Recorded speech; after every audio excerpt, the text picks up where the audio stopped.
Thank you very much. Thank you. Well, thank you, President Powers, Provost Fenves, deans, members of the faculty, family and friends, and most importantly, the class of 2014. It is indeed an honor for me to be here tonight. It's been almost 37 years to the day that I graduated from UT. I remember a lot of things about that day. I remember I had a throbbing headache from a party the night before.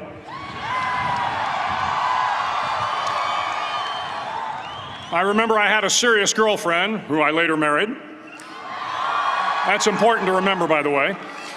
And I remember I was getting commissioned in the Navy that day. But of all the things I remember, I don't have a clue who the commencement speaker was, and I certainly don't remember anything they said. So acknowledging that fact, if I can't make this commencement speech memorable, I will at least try to make it short. So the university's slogan is, "What starts here changes the world." Well, I've got to admit, I kind of like it. What starts here changes the world. Tonight, there are almost 8,000 students, or there are more than 8,000 students graduated from UT. So that great paragon of analytical rigor, Ask.com, says that the average American will meet 10,000 people in their lifetime. 10,000 people, that's a lot of folks. But if every one of you changed the lives of just 10 people, and each one of those people changed the lives of another 10 people, and another 10, then in 5 generations, 125 years, the class of 2014 will have changed the lives of 800 million people. 800 million people. Think about it. Over twice the population of the United States. Go one more generation, and you can change the entire population of the world, 8 billion people. If you think it's hard to change the lives of 10 people, change their lives forever, you're wrong. I saw it happen every day in Iraq and Afghanistan. A young Army officer makes a decision to go left instead of right down a road in Baghdad, and the 10 soldiers with him are saved from a close-in ambush. In Kandahar province, Afghanistan, a non-commissioned officer from the female engagement team senses that something isn't right and directs the infantry platoon away from a 500-pound IED, saving the lives of a dozen soldiers. But if you think about it, not only were those soldiers saved by the decisions of one person, but their children were saved, and their children's children. Generations were saved by one decision, one person. But changing the world can happen anywhere, and anyone can do it. So what starts here can indeed change the world. But the question is, what will the world look like after you change it? Well, I'm confident that it will look much, much better. But if you'll humor this old sailor for just a moment, I have a few suggestions that may help you on your way to a better world. And while these lessons were learned during my time in the military, I can assure you that it matters not whether you ever served a day in uniform. It matters not your gender, your ethnic or religious background, your orientation, or your social status. Our struggles in this world are similar, and the lessons to overcome those struggles and to move forward, changing ourselves and changing the world around us, will apply equally to all. I've been a Navy SEAL for 36 years, but it all began when I left UT for basic SEAL training in Coronado, California. Basic SEAL training is 6 months of long, torturous runs in the soft sand, midnight swims in the cold water off San Diego, obstacle courses, unending calisthenics, days without sleep, and always being cold, wet, and miserable. It is 6 months of being constantly harassed by professionally trained warriors who seek to find the weak of mind and body and eliminate them from ever becoming a Navy SEAL. But the training also seeks to find those students who can lead in an environment of constant stress, chaos, failure, and hardships. To me, basic SEAL training was a lifetime of challenges crammed into 6 months. So here are the 10 lessons I learned from basic SEAL training that hopefully will be of value to you as you move forward in life. Every morning in SEAL training, my instructors, who at the time were all Vietnam veterans, would show up in my barracks room, and the first thing they'd do was inspect my bed. If you did it right, the corners would be square, the covers would be pulled tight, the pillow centered just under the headboard, and the extra blanket folded neatly at the foot of the rack.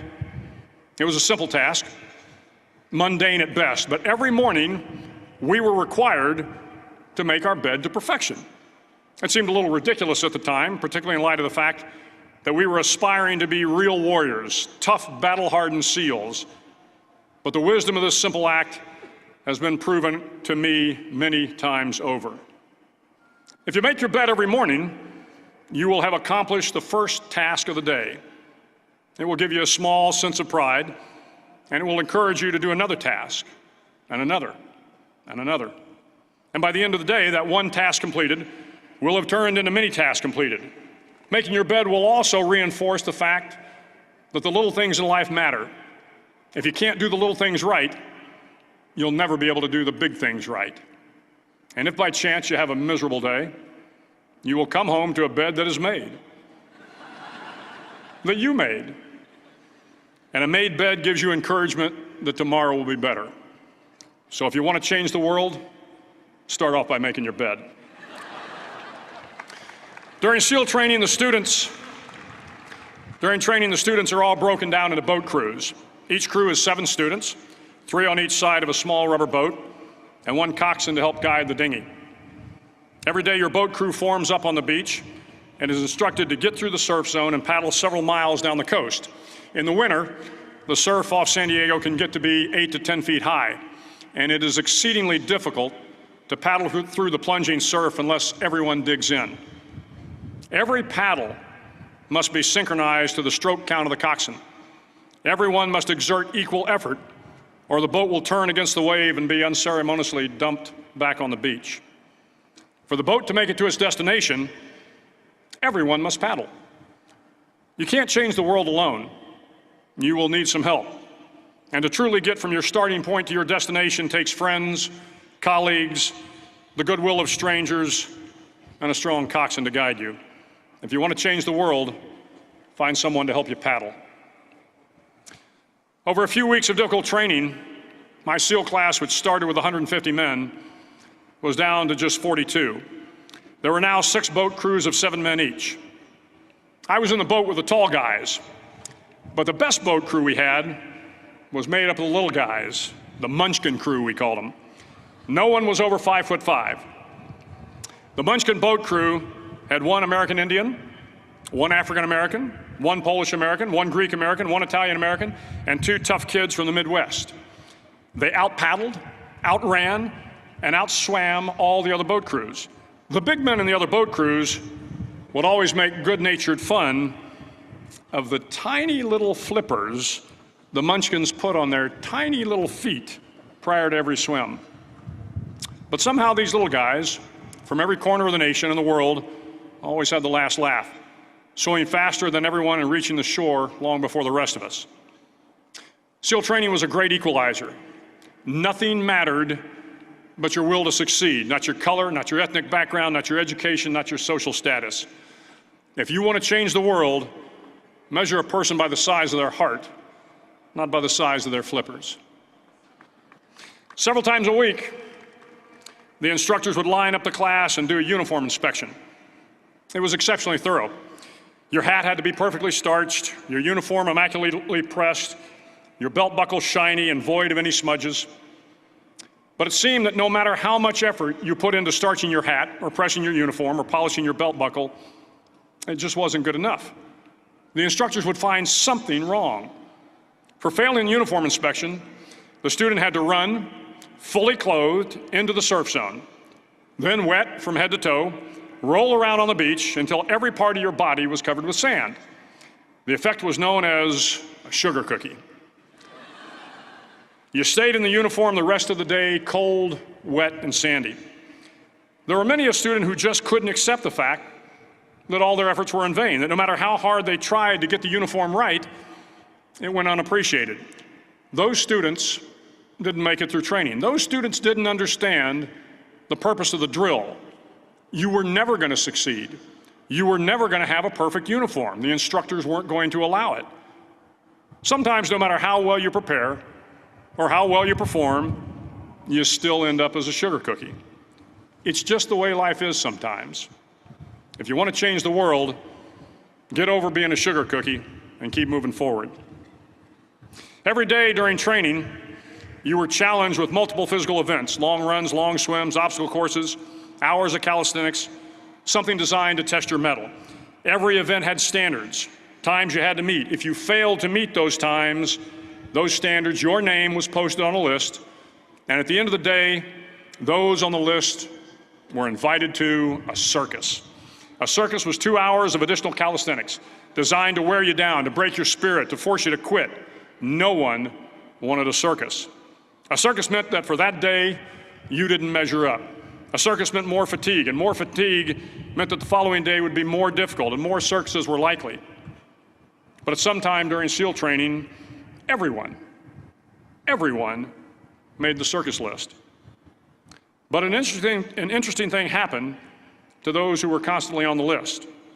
Over time, those students who did 2 hours of extra calisthenics got stronger and stronger. The pain of the circuses built inner strength and physical resiliency. Life is filled with circuses. You will fail. You will likely fail often. It will be painful. It will be discouraging. At times, it will test you to your very core. But if you want to change the world, don't be afraid of the circuses. At least twice a week, the trainees were required to run the obstacle course. The obstacle course contained 25 obstacles, including a 10-foot wall, a 30-foot cargo net, a barbed wire crawl, to name a few. But the most challenging obstacle was the slide for life. It had a 3-level, 30-foot tower at one end and a 1-level tower at the other. In between was a 200-foot-long rope. You had to climb the 3-tiered tower, and once at the top, you grabbed the rope, swung underneath the rope, and pulled yourself hand over hand until you got to the other end. The record for the obstacle course had stood for years when my class began in 1977. The record seemed unbeatable until one day a student decided to go down the slide for life head first. Instead of swinging his body underneath the rope and inching his way down, he bravely mounted the top of the rope and thrust himself forward. It was a dangerous move, seemingly foolish and fraught with risk. Failure could mean injury and being dropped from the course. Without hesitation, the student slid down the rope perilously fast. Instead of several minutes, it only took him half that time. And by the end of the course, he had broken the record. If you want to change the world, sometimes you have to slide down the obstacles head first. During the land warfare phase of training, the students are flown out to San Clemente Island, which lies off the coast of San Diego. The waters off San Clemente are a breeding ground for the great white sharks. To pass SEAL training, there are a series of long swims that must be completed. One is the night swim. Before the swim, the instructors joyfully brief the students on all the species of sharks that inhabit the waters off San Clemente. They assure you, however, that no student has ever been eaten by a shark, at least not that they can remember. But you are also taught that if a shark begins to circle your position, stand your ground. Do not swim away. Do not act afraid. And if the shark, hungry for a midnight snack, darts towards you, then summons up all your strength and punch him in the snout, and he will turn and swim away. There are a lot of sharks in the world. If you hope to complete the swim, you will have to deal with them. So if you want to change the world, don't back down from the sharks. As Navy SEALs, one of our jobs is to conduct underwater attacks against enemy shipping. We practice this technique extensively during training. The ship attack mission is where a pair of SEAL divers is dropped off outside an enemy harbor and then swims well over 2 miles underwater, using nothing but a depth gauge and a compass to get to the target. During the entire swim, even well below the surface, there is some light that comes through. It is comforting to know that there is open water above you. But as you approach the ship, which is tied to a pier, the light begins to fade. The steel structure of the ship blocks the moonlight. It blocks the surrounding street lamps. It blocks all ambient light. To be successful in your mission, you have to swim under the ship and find the keel, the center line, and the deepest part of the ship. This is your objective. But the keel is also the darkest part of the ship, where you cannot see your hand in front of your face, where the noise from the ship's machinery is deafening, and where it gets to be easily disoriented, and you can fail. Every SEAL knows that under the keel, at that darkest moment of the mission, is a time when you need to be calm, when you must be calm, when you must be composed, when all your tactical skills, your physical power, and your inner strength must be brought to bear. If you want to change the world, you must be your very best in the darkest moments. The 9th week of training is referred to as Hell Week. It is 6 days of no sleep, constant physical and mental harassment, and one special day at the Mud Flats. The Mud Flats are an area between San Diego and Tijuana where the water runs off and creates the Tijuana Sloughs, a swampy patch of terrain where the mud will engulf you. It is on Wednesday of Hell Week that you paddle down to the Mud Flats and spend the next 15 hours trying to survive this freezing cold, the howling wind, and the incessant pressure to quit from the instructors. As the sun began to set that Wednesday evening, my training class, having committed some egregious infraction of the rules, was ordered into the mud. The mud consumed each man till there was nothing visible but our heads. The instructors told us we could leave the mud if only 5 men would quit. Only 5 men, just 5 men, and we could get out of the oppressive cold. Looking around the mud flat, it was apparent that some students were about to give up. It was still over 8 hours till the sun came up. 8 more hours of bone-chilling cold. The chattering teeth and the shivering moans of the trainees were so loud, it was hard to hear anything. And then one voice began to echo through the night. One voice raised in song. The song was terribly out of tune, but sung with great enthusiasm. One voice became 2, and 2 became 3, and before long, everyone in the class was singing. The instructors threatened us with more time in the mud if we kept up the singing, but the singing persisted.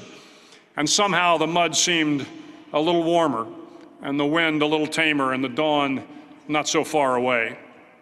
If I have learned anything in my time traveling the world, it is the power of hope. The power of one person, a Washington, a Lincoln, King, Mandela, and even a young girl from Pakistan, Malala. One person can change the world by giving people hope. So if you want to change the world, start singing when you're up to your neck in mud. Finally, in SEAL training, there's a bell. A brass bell that hangs in the center of the compound for all the students to see. All you have to do to quit is ring the bell.